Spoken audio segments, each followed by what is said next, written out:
이 시간에는 누가복음 23장 1절부터 12절의 말씀을 집권자들 앞에 서신 예수님이라는 제목으로 나누겠습니다. 1절부터 4절입니다.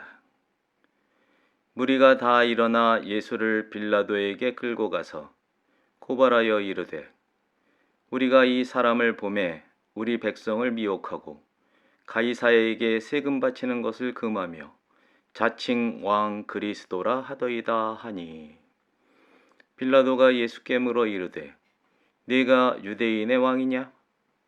대답하여 이르시되 네 말이 옳도다. 빌라도가 대제사장들과 무리에게 이르되 내가 보니 이 사람에게 죄가 없도다 하니 예수님이 로마 총독 빌라도 법정에 세워집니다. 공회는 예수님을 빌라도에게 끌고 가는데 새벽에 예수님을 정죄하려고 공회에 모인 회중 전체를 동원했습니다.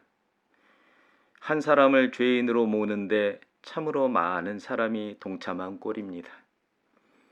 강조하지만 이처럼 많은 사람이 필요한 이유가 있습니다.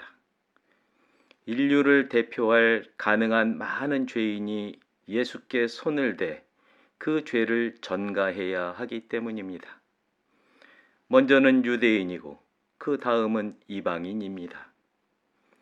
지금 로마 총독 빌라도에게 예수님이 넘겨지는 일 또한 같은 맥락입니다. 마태복음과 마가복음은 이때 예수님이 결박을 당했다고 기록합니다. 공회 인원이 대충 70명 정도라고 하니 그들에게 속한 인원까지 다 합치면 적어도 100명을 훌쩍 넘을 텐데 굳이 결박이 필요했을까요? 저자 누가는 이런 점을 참작해서 결박 부분을 기록에서 빼지 않았을까 생각합니다. 공회 도당들은 빌라도에게 세 가지로 예수님을 고발합니다. 먼저 예수님이 백성을 미혹했다고 합니다. 미혹이라는 말은 무엇에 홀려 정신을 차리지 못하게 한다는 뜻입니다. 예수님은 대명천지 밝은 날에 성전에서 백성을 가르치셨습니다. 성전은 이를테면 공회 도당에게는 자기 집 앞마당이나 마찬가지입니다. 미혹하는 일을 도모하기에는 참으로 어울리지 않습니다.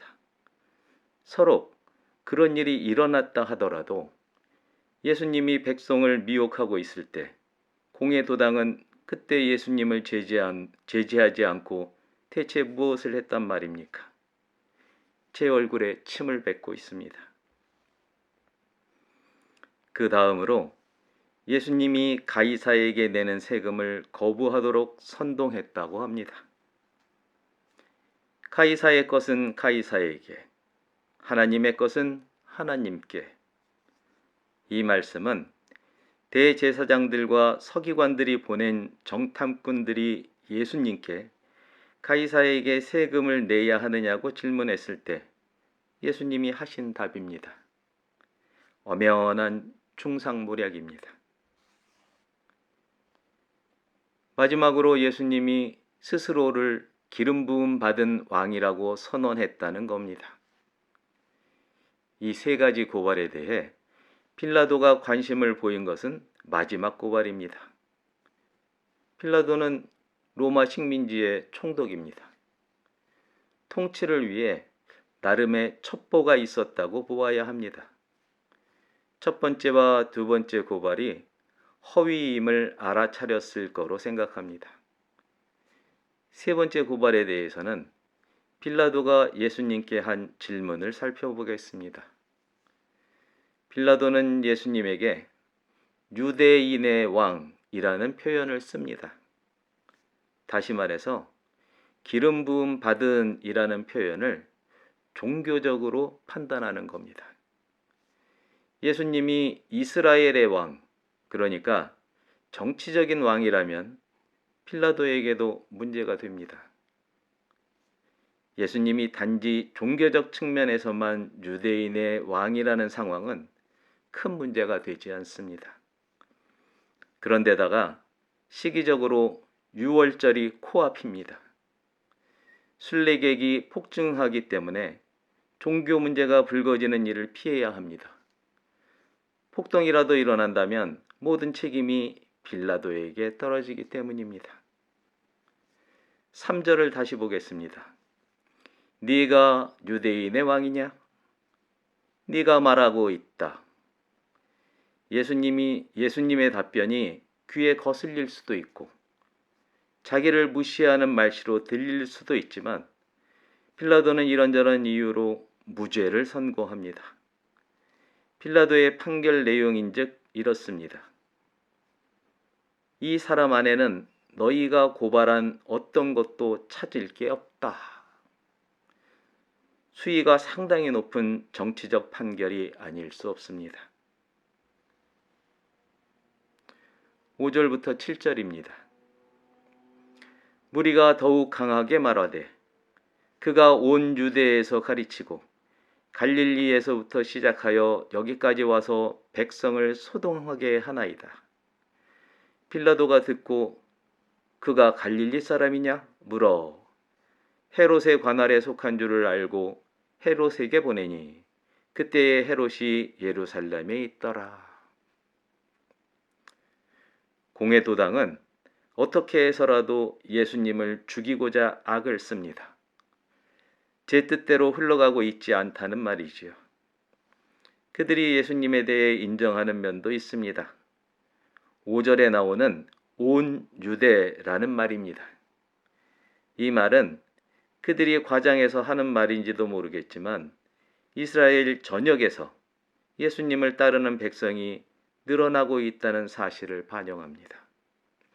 이렇게 보면 그들 안에서 느껴지는 이런 두려움이 그들로 더욱 악을 쓰게 하는 것도 같습니다.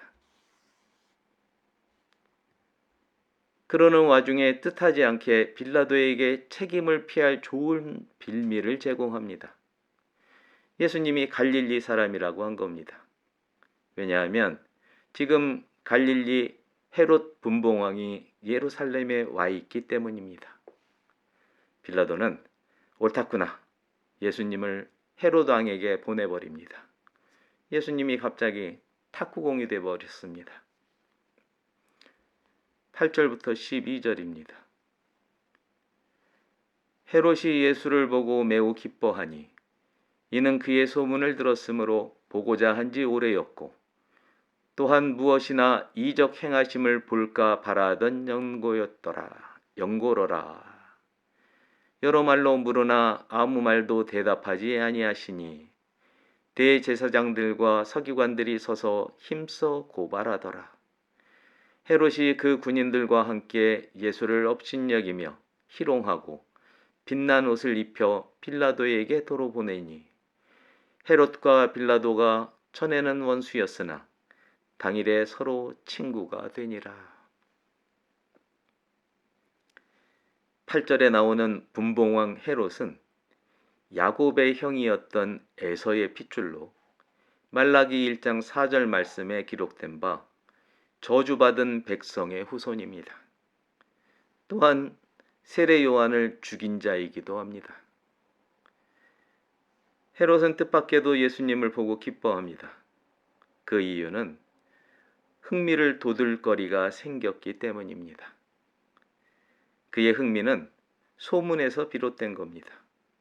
그 소문이란 청각장애인이 듣게 되고 시각장애인이 보게 되고 안진뱅이가 일어서고 중풍병자가 걷게 되고 문둥병자가 깨끗해지고 죽은 자가 살아나고 몇 개 안 되는 빵과 몇 마리뿐인 물고기로 수천 명을 먹인 일과 같은 사건들을 말합니다. 그는 단지 자기 앞에서 예수님에게 이런 일들을 하게 해서 듣던 소문이 사실인지 지켜보겠다는 기대에 부풀어 있을 뿐입니다. 마술 공연을 대하는 듯한 흥미 위주의 관심일 뿐 더 이상도 이하도 아닙니다. 배에 기름 낀 자들의 거만하고 나태한 삶의 태도 그 자체입니다. 그런 심중을 꿰뚫어 보신 예수님은 아무런 반응도 보이지 않으십니다. 이사야서 53장 7절 말씀이 떠오릅니다. 공동번역서 개정판으로 보겠습니다. 그는 온갖 굴욕을 받으면서도 입 한 번 열지 않고 참았다. 도살장으로 끌려가는 어린 양처럼 가만히 서서 털을 깎이는 어미 양처럼 결코 입을 열지 않았다. 이에 시들해진 헤롯은 자기 병사들과 함께 예수님을 희롱합니다. 아마도 선지자 노름과 같은 짓거리를 하지 않았을까 합니다. 그런 놀이도 실증이 나자 비웃듯이 왕이나 입을 법한 복장을 입혀 필라도에게 다시 돌려보냅니다. 이 지역이 필라도가 다스리는 지역이라서 그렇습니다. 12절 말씀을 보면서 이 같은 말씀이 이 대목에서 왜 나오는지 의문을 가질 수 있습니다. 앞서 나눈 누가복음 13장 1절 말씀에는 빌라도가 갈릴리 사람들을 학살해서 그 피를 그들이 바치려던 희생 제물에 섞었다는 기사가 나옵니다. 다시 말해서 헤롯의 관할권에 있는 사람을 빌라도가 임의로 처형한 사건입니다. 헤롯에게는 죽은 사람만큼 세금이 사라진 겁니다. 돈이란 사람 사이를 원수로 만드는 힘이 있습니다. 그런데 지금은 어떻습니까? 예수님이 종교적으로는 어떨지 모르겠지만 정치적으로는 무죄라는 의견에서 일치를 보고 있습니다. 게다가 관할권을 고려해서 서로의 통치권을 존중해주고 있습니다. 솔직히 이들에게는 예수님이 죽고 말고는 관심이 없는 겁니다. 폭동과 같은 소요 사태만 없다면 말입니다. 그런데 지금의 상황은 어떻습니까? 예수를 죽이는데 혈안이 된 사람들만 보일 뿐 그 반대 세력은 전혀 나타나고 있질 않습니다. 제자들마저 다 도망가거나 아무도 나서지 않고 있기 때문입니다. 존귀한 하나님의 친구 여러분, 집권자들 앞에서 예수님은 일말의 동요도 보이지 않으십니다. 예수님은 땅에 있는 나라와 무관하기 때문입니다. 예수님은 땅의 권세 위에 섭리, 곧 하나님 말씀의 법으로 서 계십니다. 이에 반해 고발자들은 집권자들을 자기 편에 세우려고 아우성을 칩니다. 계획에 따라 사는 사람과 목적을 따라 사는 사람이 있습니다. 목적을 따라 사는 사람은 목적만이 과정과 수단을 정당화한다고 말합니다. 이기면 충신이고 지면 역적이라는 말입니다. 예수님은 하나님 계획에 순종하는 삶을 사람에게 사람으로서 보여주셨습니다. 솔선수범하신 겁니다. 유한한 수명을 가진 사람에게 있어서 유일한 목적이란 하나님을 아버지 되게 하는 오직 충성입니다.